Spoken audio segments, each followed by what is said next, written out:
eu sei que o amor é semelhante, a essência do Evangelho, e muda tudo num instante,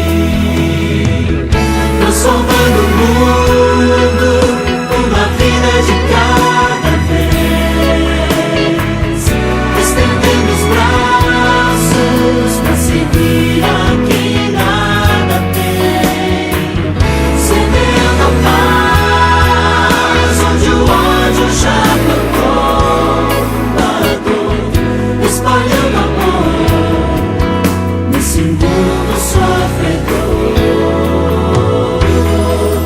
Guerras e terror destruíram já países. Bem ao meu redor, ricos, pobres vivem crises.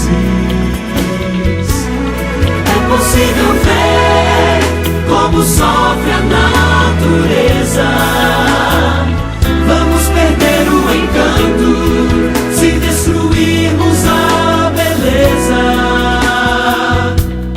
Há uma multidão de pessoas em perigo, vivem esquecidas, não tem o pão, não tem abrigo.